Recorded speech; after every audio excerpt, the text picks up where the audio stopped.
Hello and welcome to this episode of Mind the Gap, making education work across the globe with me, Tom Sherrington and Emma Turner. Hello, Emma. Hello, Tom. How are you? Very good, and very good indeed. And we have the airwaves to ourselves today. It's just you and me, so I'm looking forward to our chat. We do this from time to time. How's things been with you?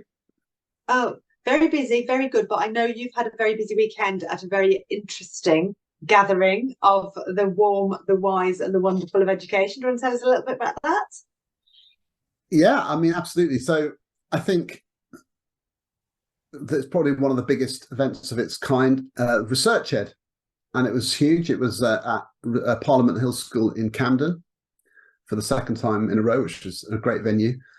And it was just really extraordinary. It's the 10th anniversary since Research Ed started in 2013. And it's really a remarkable event. And I just want to maybe share a little bit about it. Have you been to many Research Ed events? Just the one. Just the one a couple of years ago. Saturdays were always a struggle in my house with swimming and athletics and bits and bobs. So I did get there once, but I'm sure I'll get there again at some point. But at the moment, I'm in the throes of junior athletics. So no, is the short answer. Well, it's actually one of their innovations over the last few years. Actually, they provide a creche on Saturday, so some people are really grateful for that. Like people with kids, it's so hard to give up your Saturday. And Tom Bennett always does this brilliant intro where he talks about how we're all mad to be there, because it does feel like, why are you all here on a Saturday? But I just think it was worth really like just taking stock of what that represents, because 10 years ago, I was at the first Research Ed at Dulwich College. I've got the programmes here. For those people watching this on YouTube, you'll see this is the 2013 Research Ed programme. Why don't you play the Antiques Roadshow music to go along with just Antiques Roadshow intro? I've got a whole collection. I've got lots of these. So this was actually, and then 2023, here it is, the 2023 conference. I haven't got all of the programmes, but I have been to now 42 different Research Ed events. Wow.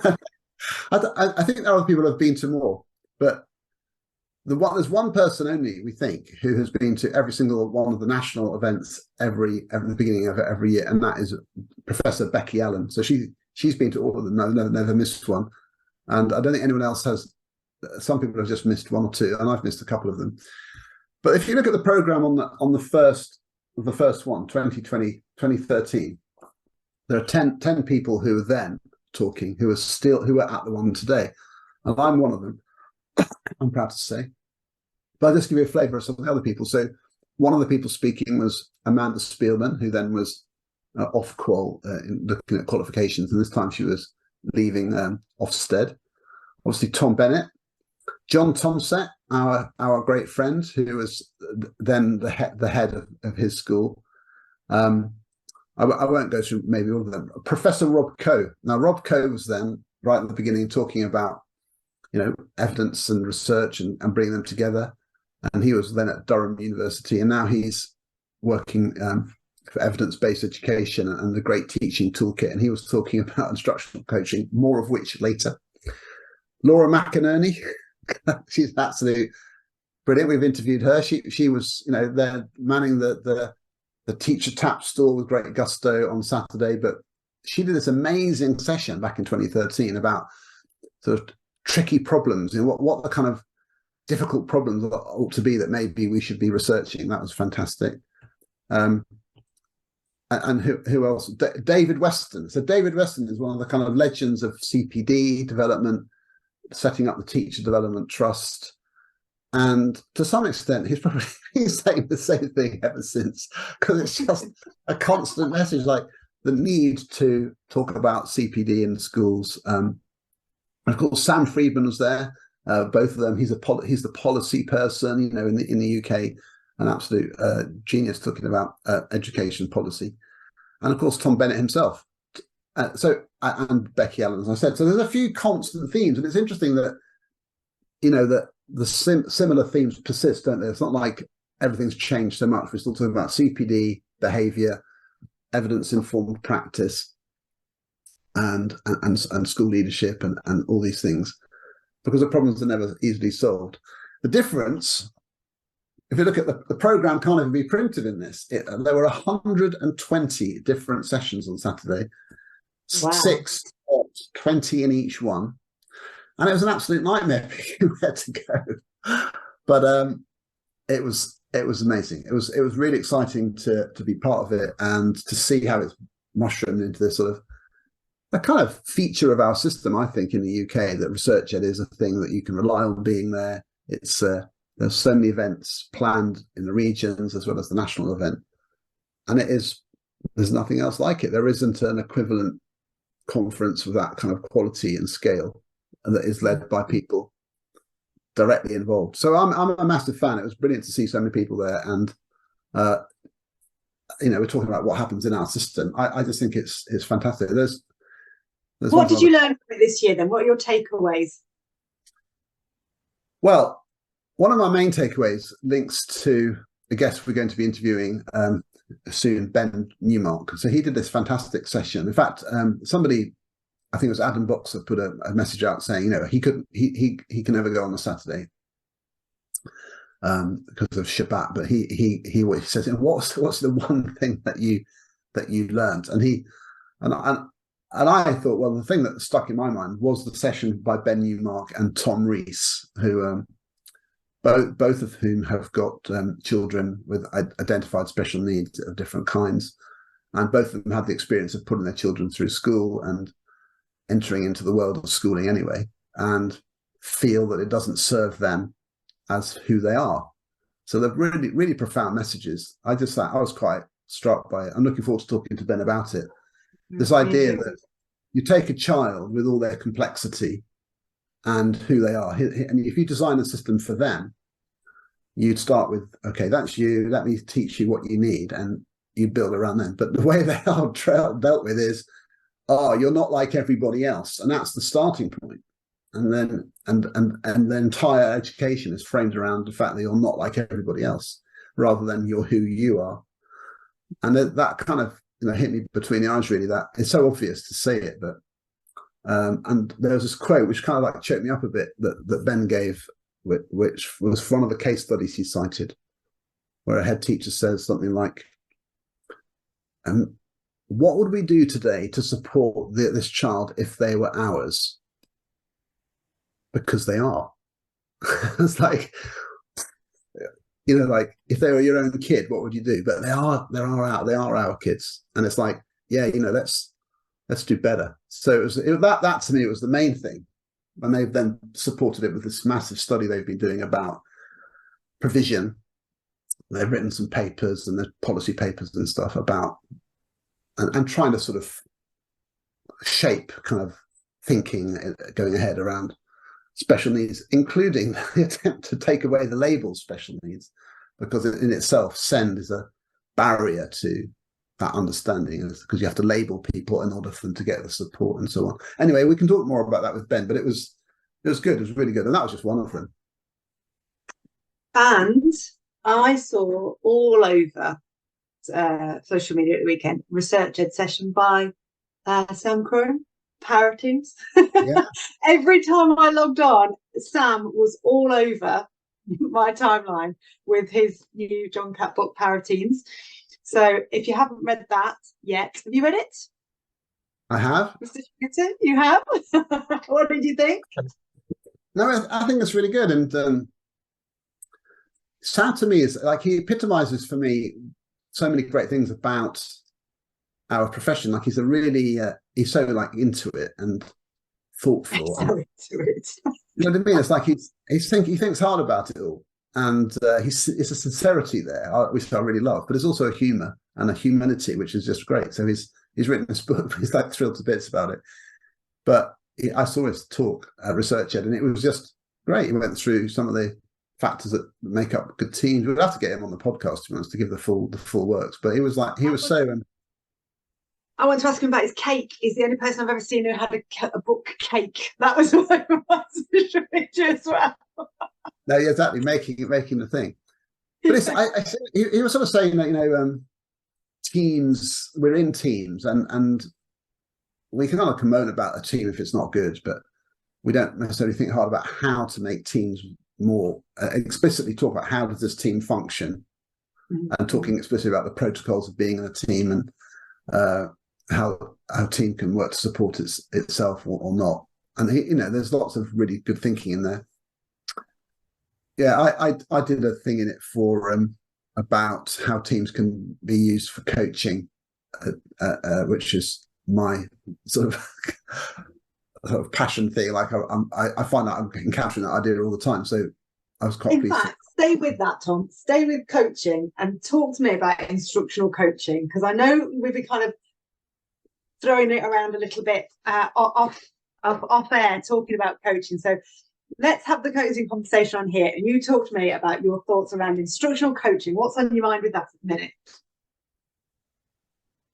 Yeah, it's good because it's sort of this is Rob Coe.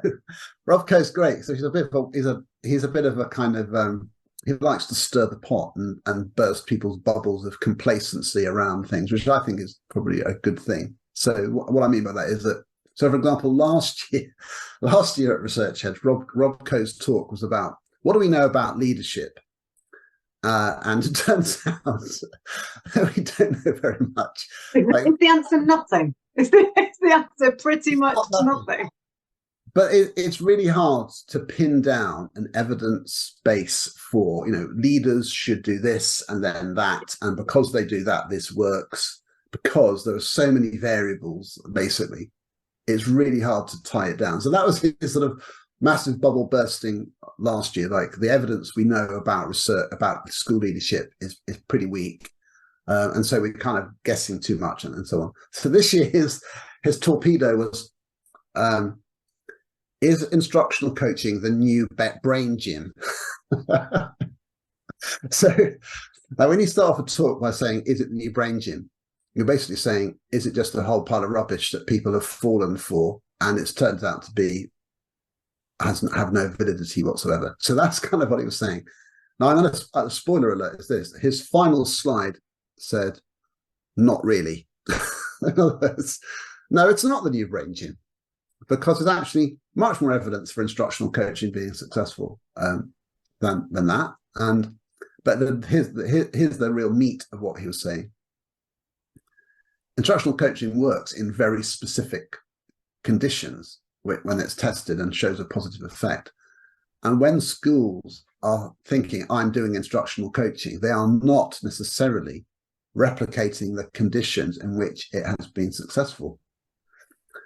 And that is just a massive, spotlight on a big hole in people's assumptions. And you've got to go, okay, that is absolutely intelligent and a really important part of sort of research engagement. We can't just go, oh, nice, apparently this is effective, and then do something which is a kind of amateur version of it.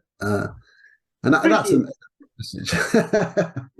Tonight, Matthew, I'm going to do instructional coaching. I started it right. Yeah. So do you think it's essentially a form of lethal mutation then? Yeah, I guess so. I mean, there'll be people who think they're doing instructional coaching, who people who've studied it and researched it, they're holding their heads in head in the hands, going, "Oh my God, no, that's not it." So I think there is two things that I wanted to mainly say about this. One of them is, I think we need to be a little bit more patient with these things and be more understanding of the fact that, just because people don't get it right straight away, it doesn't mean it's a total failure or that it's a terrible idea. It's part of it's a natural process that, you're told by the researchers. And why should we be researchers? We're not. So you look at research which says instructional coaching has got a strong effect when it's done properly. Oh, great, let's have some of that then, because our CPD is not nearly good enough. Great, let's look at that.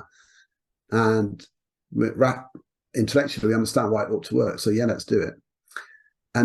But you know what? It's sort of hard to get right straight away. So it costs time and investment to train people, and that's natural. And of course, if it ends up being a little bit sort of maybe overly rigid to start with, for example, because we need systems, we need to train people, and we need to follow scripts because otherwise people don't know how to do it. That's fine. That's great.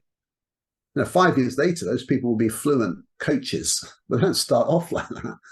And sometimes people are so intolerant of that. They just think, oh, it's all a bit too rigid. Well, of course it's going to be, because they're learning to do it. It's like that's how it goes. So all the other way around is people are so worried about the rigidity, they kind of flap around at it being all nuanced, but actually they're just not getting anywhere near it, doing it well. And some people are doing it badly, and some people that happen to be able to do it better. And it's just, again, similarly problematic, that approach, but you've got to find a way around. So anyway, so that's my sense of it, that we shouldn't be knocking something which is in its kind of development phase because it's got so much potential. We should be talking about how to do it well rather than critiquing the whole very idea of it prematurely. I see it on my travels everywhere, and the number of things I've been told that I'm looking at that are apparently instructional coaching are so wide and varied. I'm thinking, somebody here isn't doing it. Somebody in this array of things I'm seeing is not doing instructional coaching, and somebody is, because it can't all be instructional coaching because it's so wildly variable. Well, the thing is, although maybe it could be, because for example, it's like saying, coaching you can have different styles of coaching. So remember, I think it's important to remember that the word instructional just means it's about instruction, and Jim would say that. So we've got coaching about sport, and we've got coaching about instruction, and so we call it instructional coaching rather than sports coaching. So and that can take many styles. So instructional coaching can be very direct. Come on, Emma, I think you should be doing this because... Oh, I get that a lot.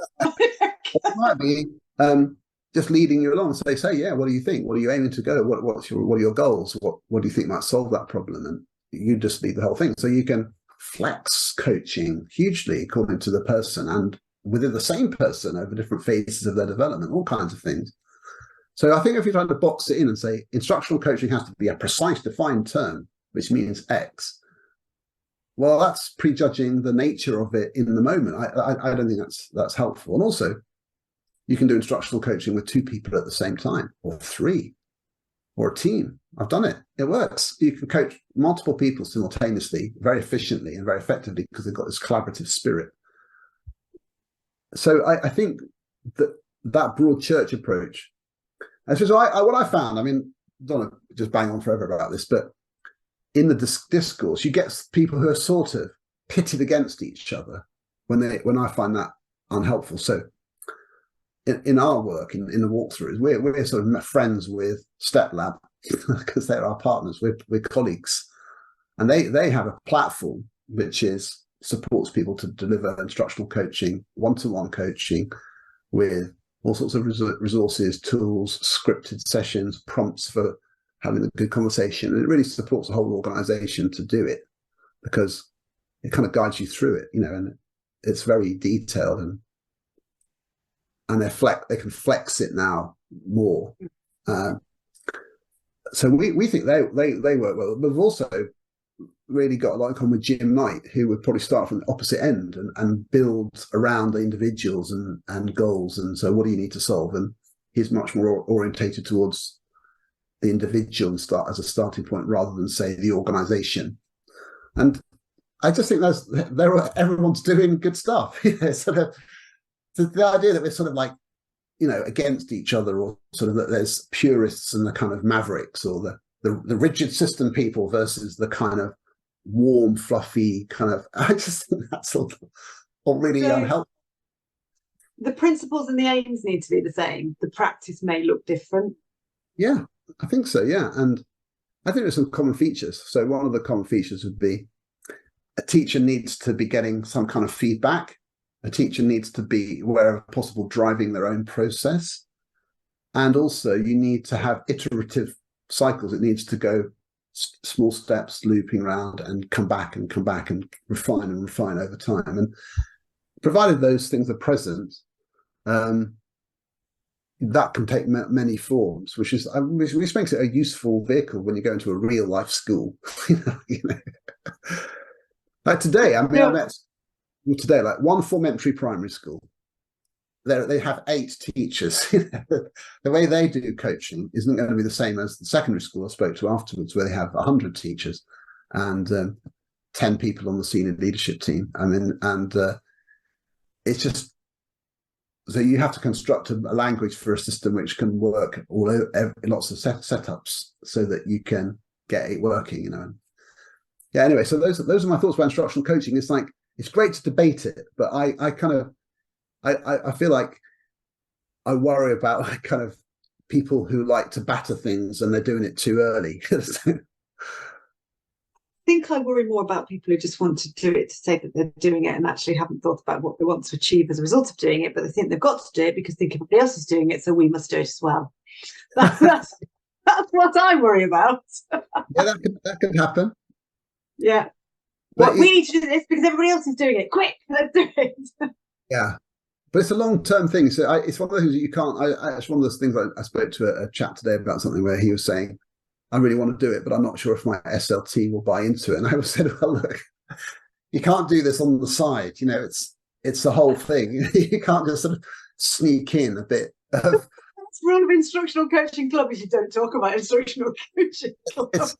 You've got to win the discussion, haven't you? You've got to sort of say, come on, folks, this will do this and organise things and make it like a focus for your organisation. So you kind of have to do the work of persuading people and take the time it takes. And I think that's my feeling about it. But it's great. I mean, I love the fact that it's kind of being discussed and the number of sessions they're very evaluative. You know, you go through the initial phase of it's the answer. And then sort of a couple of years later, it's, oh, actually, it's quite problematic and we need to do it. But the mature state is, this is how it works in an institutional level in multiple ways. And we kind of will reach the point where it's no longer controversial. It's just discussed in terms of the mechanics of it. And I think that we're kind of down that track. It reminds me a little of when we first had to start phonics in primary and we were all doing it, and it was like you can't deviate from the script in some senses, and some people were like, but I want to do it my way, I've kind of done it like this forevermore. And it's only kind of a few years down the line that everybody's kind of agreed on the general principles of it, but recognize that it's going to have to look different in different setups, whether you're that school with 8 teachers, whether you're a school with 3 teachers, which I've been working with recently, or a school with 20 teachers. It's going to have to look different in its enactment, but the principles are exactly the same. And when we talk about instructional coaching and the rollout and that long-term investment in it, it does remind me very much of the phonics rollout, Key Stage 1, that's happened over the last few years. It's only now that everyone's kind of, I won't say everyone's agreed it's a good thing, but everybody's agreed that we're going to do it. And if we do it well, these will be the principles of it. So maybe it'll just take a few more years, like the phonics, to sort of embed and become part of the everyday language of every teacher. Well, not every teacher. So. Although the evidence for phonics is like 10 times stronger than the evidence for instructional coaching. I'm talking more about the implementation of it necessarily, rather than the outcome, the direct measurable effect of it. But trying to undo ingrained practice and ingrained approaches with people, or at the same time trying to develop emerging approaches with people who are just coming to something. It's really hard and it's really tricky, and you're not going to implement something really easily with everybody at every career stage and every kind of experience base. So potentially, instructional coaching is going to take time to embed.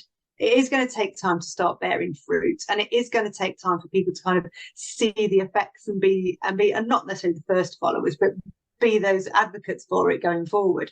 But because of the way that it's integrated into the ECF and ITT now, potentially you're going to have some kind of people entering the profession who have had it from the very beginning of their career as part of their kind of professional experience, really. So potentially that's why the instructional training. I mean, it's always been said as like it needs to. We'll talk about that more in a second. But so I feel like one of the main things the main benefit from the instructional coaching sort of discussion is that at least it's making schools move away from thinking that what you're doing in a lesson is judging the teacher in order to evaluate them and grade the lesson. I mean, if anyone has ever listened to this who still grades lessons, shame on you. What the hell are you doing? I said in a session recently, I'm not a violent person, I'm not a violent woman, but if you still grade a lesson, I will follow you. I know, it's sort of, You know, completely tongue in cheek. And if you've met me in real life, I could not fight anybody. I'm not very big at all. But I was like, that's really, and it's amazing how many people still do, Tom. yeah. And you can see it all But the that thing time. is like, so the mindset you're in when you're in a lesson, knowing you're going to coach that teacher over some time, and you're part of coaching, it's just a different thing. It's a totally different type of thinking. You're there thinking, how can I help this teacher? What might I suggest? Yeah, but I won't be doing it. They'll be doing it. So they would need to be able to do that. Would they be able to do it? And how do we discuss that? And what things might I ask? How do I bring them on? How will I motivate them? How will I get them to sustain it? Maybe they've got better ideas. And you're thinking like that. And that's a totally different kind of conversation from when you're in the lesson going, oh, this isn't very good, is it? And writing a few notes. Like, it's so lazy and kind of half-formed and delusional that that's going to help them. I just love it. I mean, that in itself, regardless of the structures around it, I mean, that mindset shift is just so brilliant to see schools adopting and unshackling themselves from this sort of drudgery of formal observations and top-down judgments and all that. It is that culture is really shifted and continues to shift, which is brilliant. And I think instructional coaching ideas, even if not it's the whole system of it, has massively influenced that. So I think that we've got a lot to sort of thank the people doing that. Okay, so well, what's been the main thing on your mind at the moment? Professionally? Professionally. Stick to that. Stick to professionally. Professionally, on my mind.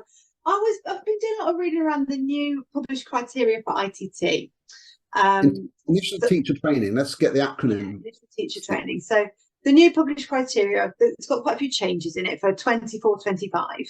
And one of the bigger changes that's got the largest potential impact is the number of hours that trainees will be asked to teach early on. So rather than a kind of quite steady, incremental, gradual build of number of hours teaching per week, where there's a chance to observe a lot of other teachers, a chance to try out a smaller number of hours with potentially more hours to plan and discuss, and they're going to kind of be thrown in at the deep end, start with 15 hours, which for a novice teacher at the early part of their career, that's quite a big teaching load. And I just wonder what the effect might be on the retention of trainees, on their workload, on the quality of the sessions that they are going to be able to deliver if they've got to prepare for 15 hours worth. If you think about those processes are not automated yet early on in your career in terms of thinking and planning, and then what effect it might have on schools who will be having to free up those hours of the curriculum for the trainees to be able to deliver those.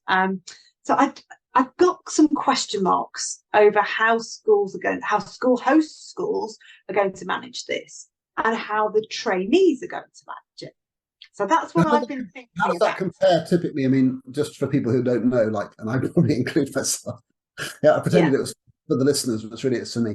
How many hours do people typically get now? What's the difference? It depends, but broadly about 6 to start with. But that might be 6 in little blocks of, especially in primary. I'm talking from my primary experience. You might do 20 minutes, you might do the story at the end of the day, or you might do the introduction to a lesson and then kind of hand the baton over, and the teacher might, but you'd have joint planned that. So you gradually build it up. You don't kind of go bang, teach 15 hours. And during that time, you get opportunities to see potentially where the start of your lesson, when the baton was passed, is then picked up by somebody else, and where you could have taken it. So there's a real opportunity for lots of reflection and lots of observation and lots of kind of beginning to piece together what practice looks like, rather than trying to work out what practice feels like whilst you're building the plane in the air. And I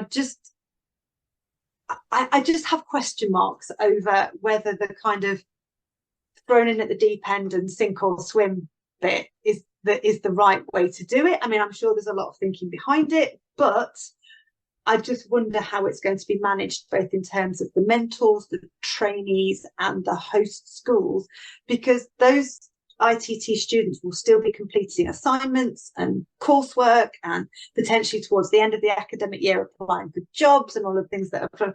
It's a lot, I think, is right. they're still partnering with a teacher who's their mentor, who's supporting them. So, like you do more of the teaching than I do, so don't just watch me more, I'll watch you more. And I don't know, so you do have to then 15 hours is chunky in that sense. Maybe the thinking there is, I mean, it is really about the relative benefits of practice and classroom time on the ball sort of thing, rather than anticipating that moment when you have to do that. Yeah, so I mean, I guess there'll be some people who really fly with that and find that more practically useful to them as trained to be teachers. But the educative aspect of ITT, where you're learning about teaching and developing a sort of philosophy of teaching at the same time, I guess there's going to the time for thinking about that is going to be squeezed out a little bit. It's hard, it's complicated to get it right. So what is that what's, from your knowledge, what's the status of that change? Is it happening? Is it about to happen? Well, it's in the published new ITT criteria for 24-25. So it's coming. It's further down the track, and it's just how schools are going to be able to think about managing that in terms of mentoring and trainees and curriculum space, and also things like centralized planning, things like that. You know, is this a move towards expecting more centralized planning to have been produced so that the trainees don't have to think so much about the planning, because a lot of it's already there, so they can think more about the delivery. There's all sorts of question marks that are kind of hanging over this change to the hours, because it's a really significant ramp up of how much you're expected to teach. And I was trying to cast my mind back to the dim and distant past when I did my teacher training. But I did one over 4 years. I did a very strange course, but it was over 4 years. My teacher training was great, and we didn't do that much teaching until our 3rd or 4th year. We've done lots and lots of bits and bobs in year 1 and 2, and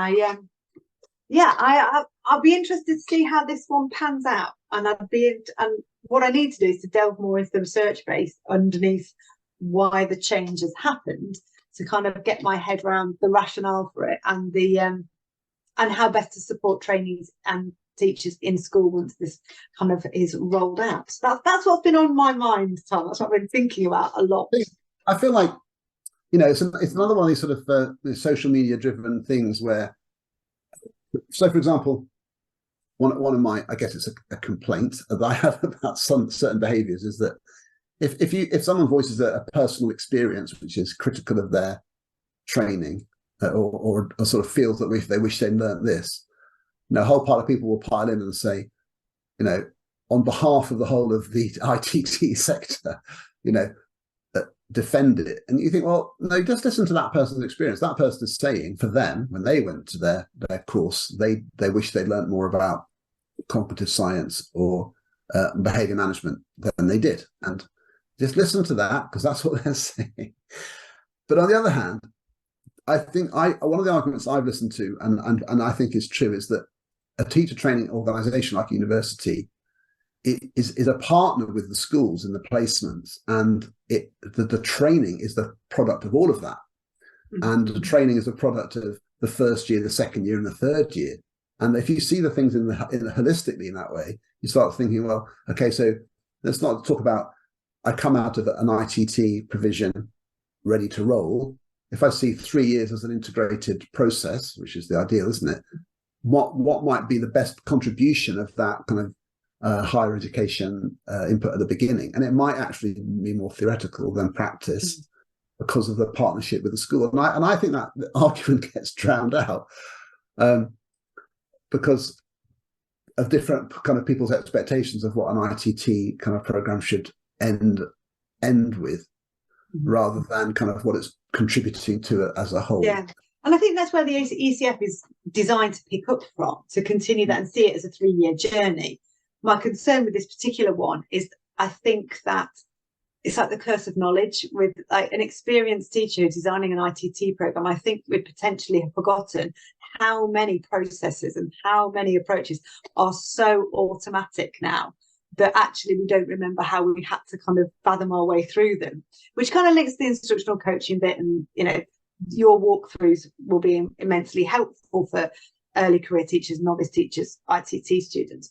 But I think that to be asked to teach and understand why you're making those decisions for that chunk of timetable of so early on in your teaching experience. It's a big ask when you are novice in everything from behavior management to how the subject is pieced together, rules, routines, norms, the school day, professional relationship. All of that is completely new, and you're going to be at the front in front of the kids for that long. I just think it's a big ask. I really feel like ITT,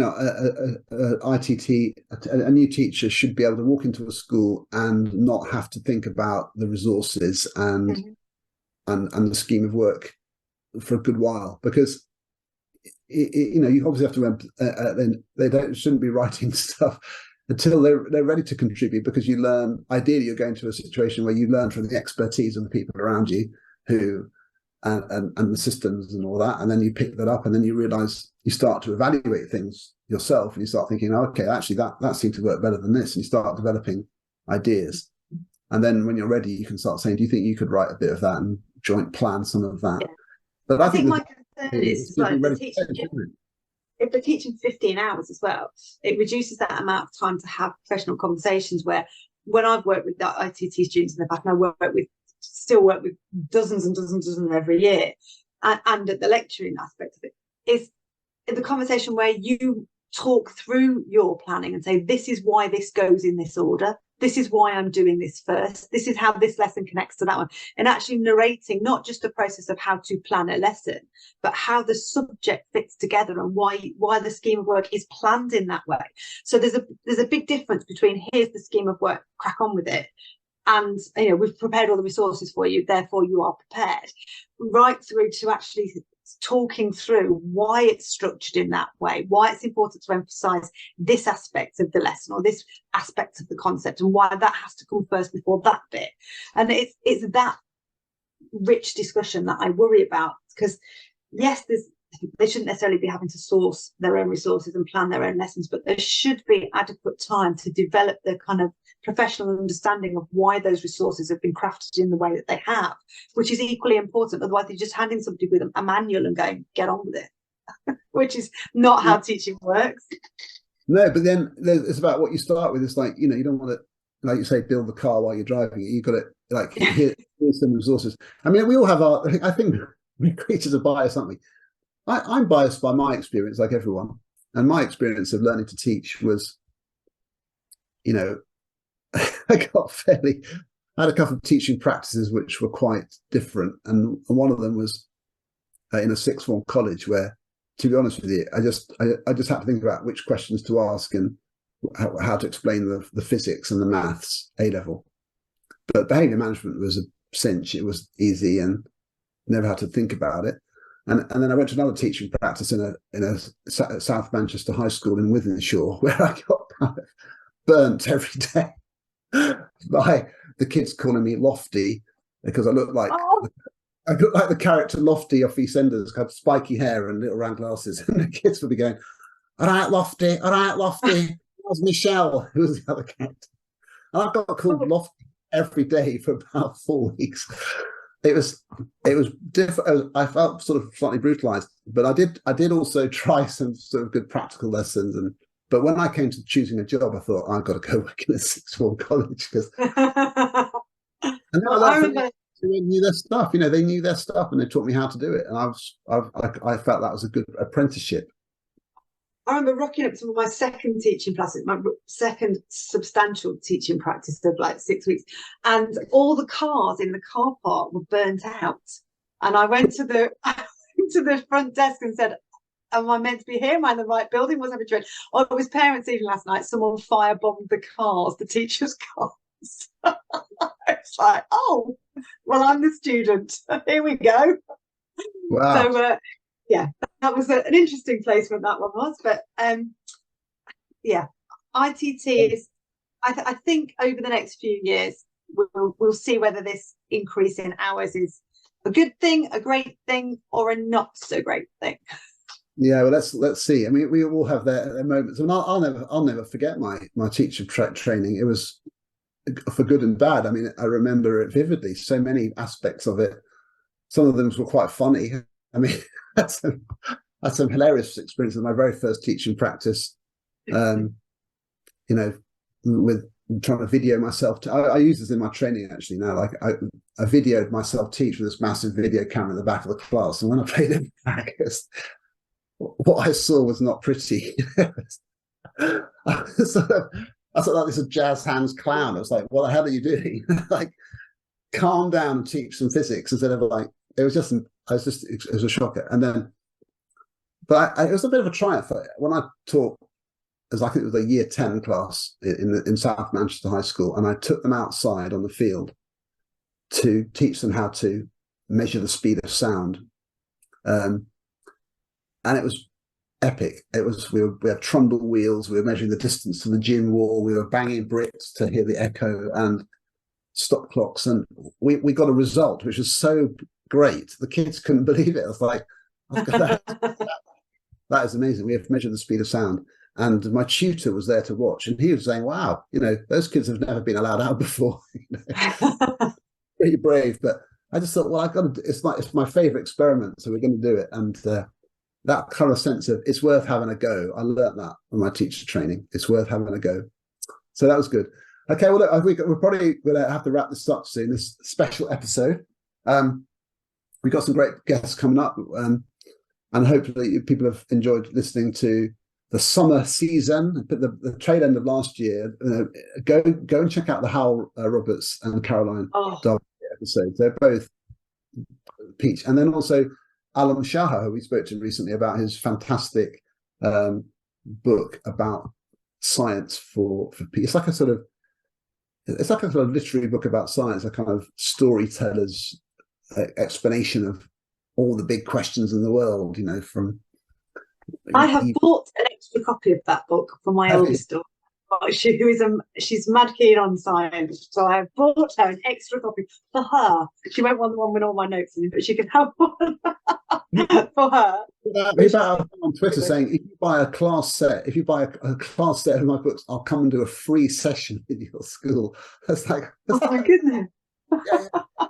Okay, so look, it's great to chat to you. So many things happening, so many developments in the world of education, and it's always great to talk to people. And we're thrilled with the audience we have for listening to us natter on about it, and looking forward to the ones with our guests coming back up. So thanks so much. Thank you, Emma. Thank you, Tom. See you really soon. So thanks for everyone listening, and check out the back catalogue, and look forward to all the great guests that are going to come up soon.